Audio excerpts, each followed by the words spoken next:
And ఈరోజు ముఖ్యంగా RTV ప్రేక్షకులందరి కోసం ఒక్కొక్క సెలబ్రిటీస్ అందరూ కూడా వచ్చి మాట్లాడే విధానం ఎలా ఉంటుంది అనేది సో సరదా చేసి చూపించాను. ఇంకొంచెం కొత్తగా చేయాలంటే సోషల్ మీడియా ఇన్ఫ్లుయెన్సర్స్. సో బేసిక్గా ఏంటంటే చాలా మంది సినిమా వాళ్ళే అండ్ అలాగే హీరోస్ కామెడియన్స్ ఇలా చేస్తుంటారు. బట్ నేను సరదా ట్రై చేసింది ఏంటంటే కనుక మనం ఎందుకు ఆ సోషల్ మీడియా ఇన్ఫ్లుయెన్సర్స్ మనం చేయకూడదు. సో సోషల్ మీడియా ఇన్ఫ్లుయెన్సర్స్ లో ఉప్పల్ బాలు ఉన్నాడు. ఉప్పల్ బాలు మంచిగా టిక్ టాక్స్ రీల్స్ చాలా ఫేమస్. రైట్, అతన్ని సరదాగా వచ్చి అతను కూడా మన ఆర్టీవీ స్టూడియోలోకి వచ్చి ఆయన కూడా మాట్లాడితే ఎలా ఉంటుంది, కొన్ని యూనిక్ వాయిసెస్ చేసుకుంటూ వెళ్దాం. Right, sure.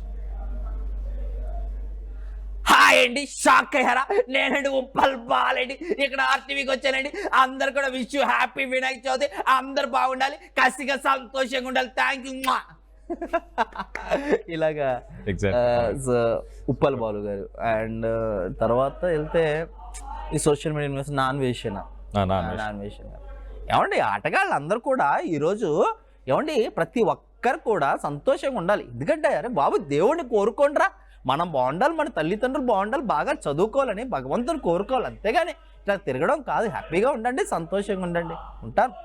సో ఈ రకంగా ఇలా సోషల్ మీడియా బేస్లో కొంతమంది వాయిసెస్ని పర్టికులర్గా తీసుకొని వెళ్ళచ్చు. ఇంకెవరైనా ఉన్నారా అంటే యూనిక్గా చేయాలంటే కనుక ఆర్జీవి గారు. సూపర్. సో ఆయన దేవుడి గురించి చెప్తారు. ఆయన మరి ఇంటర్వ్యూలో ఎలా మాట్లాడతారు. ఇప్పుడు నా పాయింట్ ఏంటంటే ప్రతి ఒక్కరు కూడా దేవుడు నమ్మేటప్పుడు వాళ్ళ ఆస్పెక్ట్లో సో వినాయక చవితి యొక్క ప్రత్యేకత వినాయకుడి గురించి కావచ్చు, శివుడి గురించి కావచ్చు, అంత డెప్త్ పరీక్షించడం. సో వాళ్ళ ఆస్పెక్ట్లో వాళ్ళ బిలీవ్నెస్ ఏంటి, అక్కడ జరిగినటువంటి సిచ్యువేషన్ కథలో ఎవరు ఏదైతే నమ్ముతున్నారో వాళ్ళది సొంత అభిప్రాయంగా నేను భావిస్తూ, బట్ నా దృష్టిలో నేను ఏంటంటే నిరంతరం సత్యాన్వేషణ, నా అనాలిసిస్ ప్రకారంగా వినాయక చవితి గురించి డెప్త్ నేను తెలుసుకుంటూ ముందుకెళ్తూ సో ఆర్టీవీ ప్రేక్షకులందరూ కూడా సో వినాయక చవితి శుభాకాంక్షలు తెలియజేస్తారు. రైట్. సో ఈ రకంగా ఆర్జీవి గారి యొక్క వాయిస్ని తీసుకోవచ్చు. Right, right. ఇట్లా కొన్ని పర్టికులర్గా యూనిక్ వాయిసెస్ అనేది మనం ప్రజెంటేషన్ ఇవ్వచ్చు. ఇది రికార్డెడా లైవ్?